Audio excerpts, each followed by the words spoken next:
Hello there and welcome. I'm Bob Proctor, and I am attracting good, great, and wonderful things into my life. Money comes to me in increasing quantities through multiple sources on a continuous basis through the law of attraction. And that's what I want to talk to you about, the law of attraction. See, the underlying law that regulates supply in the world of effects has two important phases. One is desire, and the other is expectation.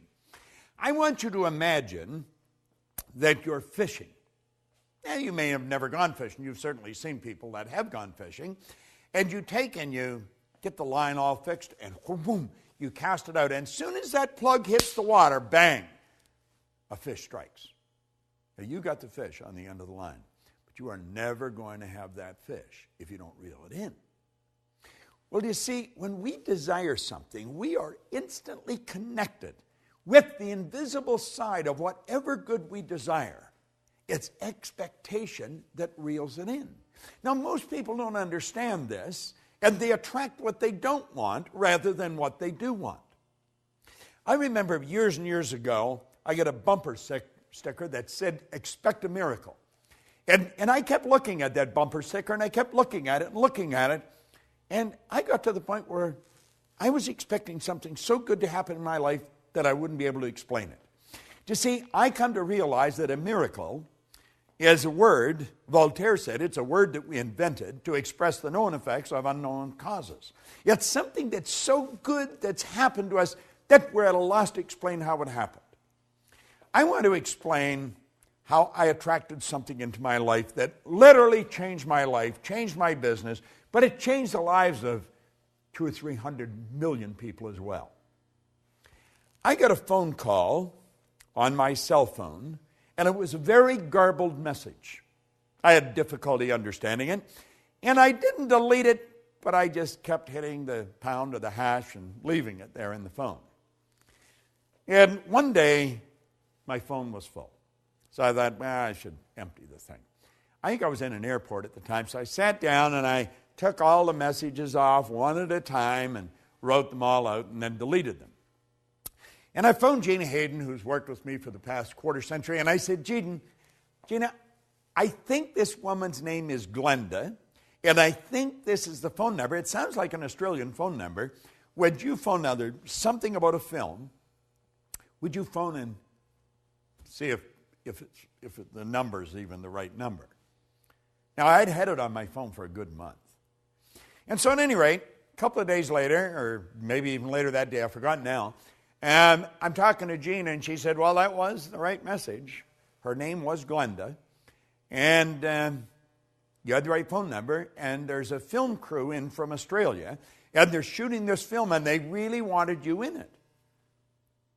But they haven't been able to reach you, and they're shooting in Aspen all weekend, and they're going back to Australia first of the week. And Gina said, isn't that strange? Bob's doing a seminar this week in Aspen. Now, I hadn't been in Aspen for a couple of years.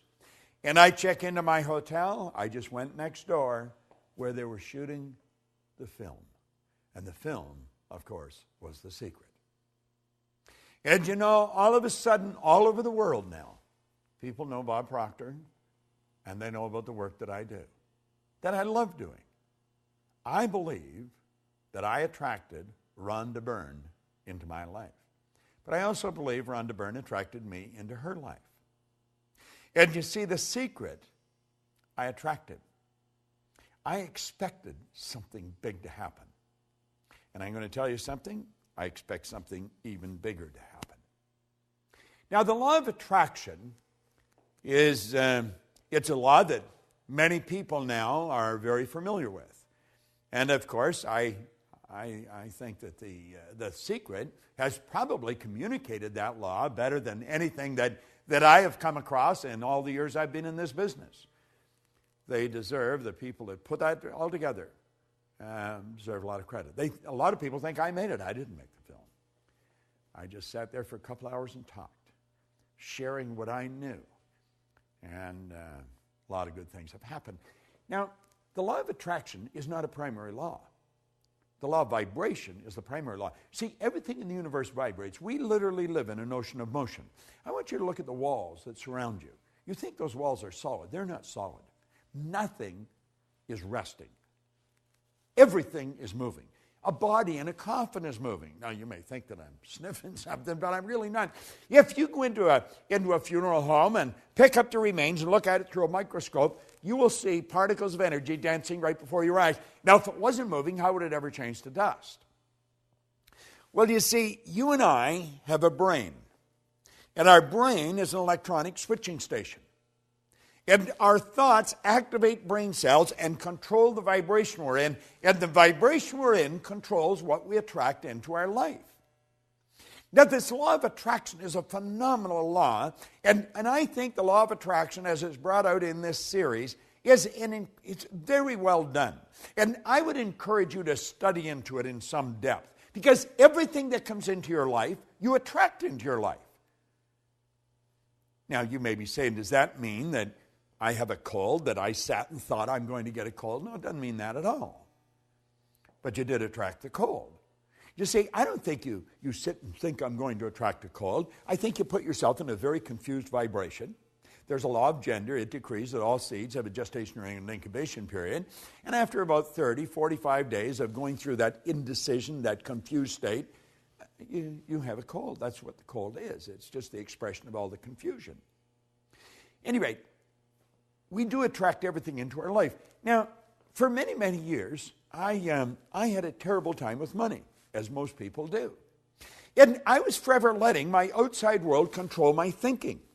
So my outside world was dictating what I was going to attract. Now, I didn't have any money. I had debt, and I'm thinking debt, I attract debt. If your goal is to get out of debt, you're going to stay in debt forever. Because whatever you think of, you attract. And you'll say, but I was thinking of getting out of debt. I don't care if it's get out or get in. You've got to start seeing what you want.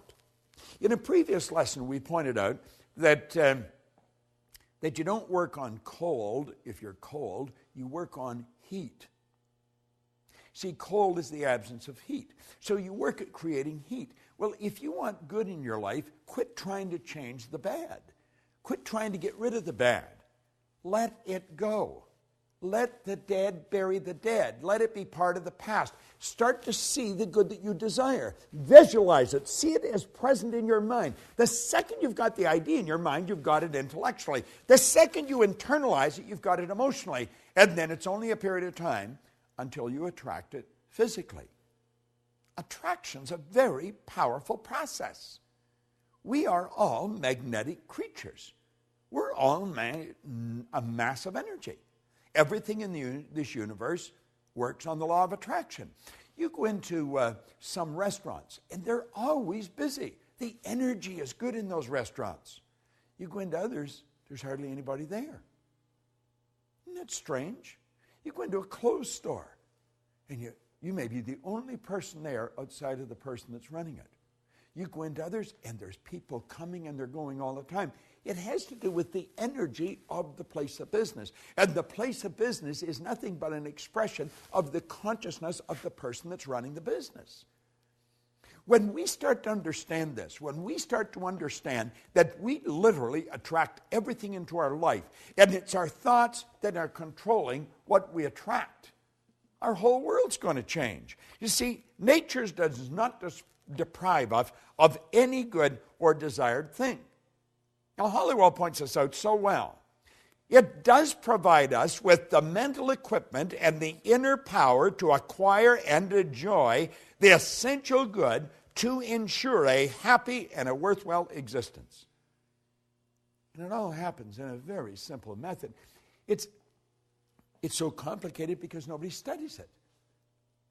See, I always feel if we can teach a little child that maybe is just learning to walk, how to talk, we can teach them language. We can teach them multiple language. A baby at birth is a linguistic genius. If we can teach the child language, surely we can teach them something so basic as these laws. You say, well, why haven't we? Because hardly anybody understood them. The parent's not going to teach something to the child that they don't even know. The parent's only going to give the child what they've got. You see, what you don't fix, your kids are going to inherit. You should put a big sign on the refrigerator, attraction. Put it on the outside of your bank account. Hang it in your mirror where you put your makeup or shave in the morning. Put the word attraction everywhere. And start to realize whatever you want, you'll begin to attract. That is an absolute law. This isn't just my idea. It is an idea that I've fallen in love with. And I want to recommend you fall in love with it. Study these laws every day. Now keep in mind, this video series is just an overview of these laws. Get into it in depth. Get the script. Study the script.